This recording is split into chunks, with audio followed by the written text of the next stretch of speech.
Today I wanted to talk about movement. You see a lot of people when they're starting out to play drums, because it's such a physical instrument and the movements are larger than, for example, moving your fingers on a guitar or keyboard.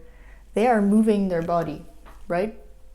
Especially kids. I mean, this happened to me when I was a kid because I was very small. I'm still very small, so like just reaching things, for example, was hard. You know, you see videos of like kids like trying to reach the bass drum pedal, right? And that was me.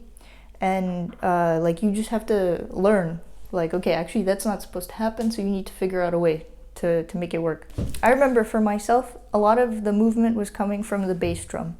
Like I felt like I was almost like lunging forward to play the bass drum, and it's like coming from the hip here, and I was moving my whole body, like, you know, playing something backbeat, and I was moving my whole body, probably because of positioning or not enough strength in my foot, tension in the pedal, tension in the head, whatever, volumes.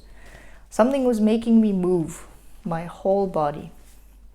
The other thing that I often see where people are moving is hi-hat. They're lifting their whole leg, and as a result, their whole body is moving. You know, it's like, how do you expect to play with good time and a good groove and pocket if you're like moving this much? I would say watch out for your feet, because those are usually the causes of the movement. To kind of diagnose that and help you, I would suggest that you figure out how you're sitting and you really like think about how you're sitting. You should be sitting with your back straight. And this goes back to positioning the drum set around yourself and heights for everything. You want to sit up straight. You want to see not a 90-degree angle, because let's see, if I put my leg at a 90-degree angle, it would be about that. But it's a bit more than 90 degrees when I'm sitting. And I would suggest to alleviate tension here when you're playing, especially fast. When you play fast, you start getting tension here, and it just gets warm, like this muscle is being used. So to prevent that tension, you want to have this angle, more than 90 degrees. Otherwise, you can get into some pain if your foot is moving this way, right?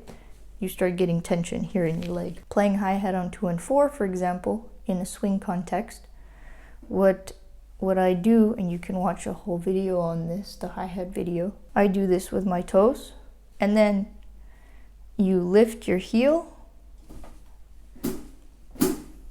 and you come down with this part of your foot, okay? It's not your toes, it's this part. And yes, there's movement, but I'm not lifting my whole leg, which is making me unbalanced, okay? I want to remain balanced. I want to be planted in the middle of my seat with my back straight like this. And I want to, whatever I'm doing with my feet, I don't want it to move my body, okay? That's the most important thing. So all these techniques are for that. You might move your upper body or dance up here, and I encourage you to just stay relaxed, but stay still, okay? And basically, I want you to think that from your elbow, your arms are moving, but up here, you're not moving. You're pretty stationary up here, but from elbow on, yes, you're moving, okay? Like this. You can even move your arms. Look, it's mostly from the elbow here. Not moving anything else, basically. Even when I'm doing this, look, my body turns slightly, maybe to reach this tom. Stay still and just move from your elbows. Okay, that's really gonna help you. How you're gonna notice this is put a mirror in front of you and just watch yourself practice. And then you're gonna start noticing how much you move. And then based on that, adjust what you need to adjust. So if you have questions, put them in the comments, and see you next time.